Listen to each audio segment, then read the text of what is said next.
Hello, स्वागत आहे सर्वांचं.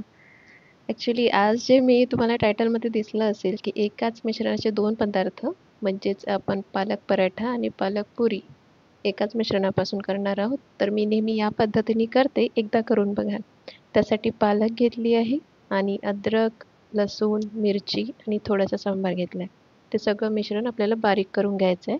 त्यासाठी एका मिक्सर पॉटमध्ये सगळं एकत्र करून मी त्याच्यामध्ये जिरं टाकलेले आहेत. आता हे बारीक करून घेऊया आपण आणि एकदम म्हणजे बारीकच पेस्ट करून घ्यायची आहे याची. हं, आता बारीक पेस्ट करून बघा ती झाली आहे का एकदा चेक करावं लागेल आपल्याला. अशा पद्धतीने चेक करून घ्यायचं. आता याच्यामध्येच आपल्याला कणिक टाकून घ्यायची. पीठ मळायचं आहे आपल्याला कारण याचं. तर या मिश्रणामध्ये मी काय-काय टाकते बघा. पीठ थोडंसं टाकून घ्यायचं. तुम्हाला जितके पराठे किंवा जितक्या पुऱ्या वगैरे करायच्या असतील त्याप्रमाणे तुम्ही टाकू शकता याच्यामध्ये. त्यामध्ये थोडीशी हळद जाईल. हळद टाकल्याच्या नंतर मग मी थोडासा ओवा आहे. हा मीठ टाकलंय मी सध्या याच्यामध्ये. मीठ टाकलं, ओवा जाईल आणि तीळ जाईल. ओवा जरा ना हाताला असं कुस्करून घ्यायचा आहे. थोडासा फ्लेवर बरा येतो त्याच्यामुळे. तर हे मिक्स केलं आहे मी इथं सगळं. व्यवस्थितपणे मिक्स करायची. आणि बघा मंडळी ॲक्चुअली मला माहिती आहे तुम्ही व्हिडिओ बघता, पण माझ्या व्हिडिओला इतकं लाईक आणि सबस्क्रिप्शन मला मिळत नाही. त्याच्यामुळे मला व्हिडिओ कंटिन्यू करू की नाही जरा डाऊट येतोय, तर कन्फर्म करा प्लीज हां, कमेंट करा काहीतरी. बघा पीठ मळून घेतलंय आपण आणि आता त्याचे पराठे आपण बेलून घेणार आहोत.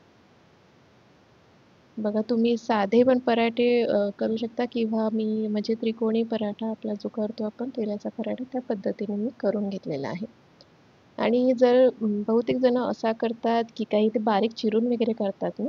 बारीक चिरून पण बरं वाटते, पण हे कसं अगदी आपल्याला सकाळी वगैरे उशीर म्हणजे एवढं राहत नाही आपल्याकडे वेळ, तर कुणाकडे लहान मुलं असतात, टिफिन वगैरे द्यायचा असतो, तर तुम्ही घाईघाईने ही म्हणजे लवकर रेसिपी होते. जस्ट बारीक करायचं आणि पीठ मळून घ्यायचं असतं याचं.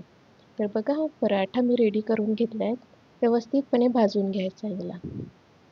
व्यवस्थितपणे दोन्हीकडून छान भाजून घ्यायचं आहे आणि मग याच मिश्रणाच्या मी पुऱ्या पण तुम्हाला दाखवणार आहे. कारण टेस्टी लागतात पण. कारण मी या पद्धतीने करते ना खरंच खूप टेस्टी वाटतात. आता पुऱ्यासाठी मी तेल ओतून घेतलं कढईमध्ये. तेल चांगलं गरम होऊ द्यायचं. नंतर ते पुरी बेलून घ्यायची आणि टाकून द्यायची, सोडून द्यायची याला. व्यवस्थितपणे ती पण तळून घ्यायची आहे आपल्याला. आणि हा ॲज अ तुम्ही मॉर्निंग ब्रेकफास्ट म्हणून पण यूज करू शकता किंवा कधी-कधी इच्छा होतेच खायची, तर हा झटपट होणारा पदार्थ आहे. आणि कसं एकच मिश्रण असल्यामुळे तुम्ही तुमच्या इच्छेवर आहे. तुम्ही पुऱ्या करता की तुम्ही पराठे करता. ज्यांना खूप म्हणजे असं तेलकट वगैरे खायची थोडीशी इच्छा झालीच बा असं काहीतरी खायचं क्रंची म्हणून, तर बनवू शकता. तर रेडी आहे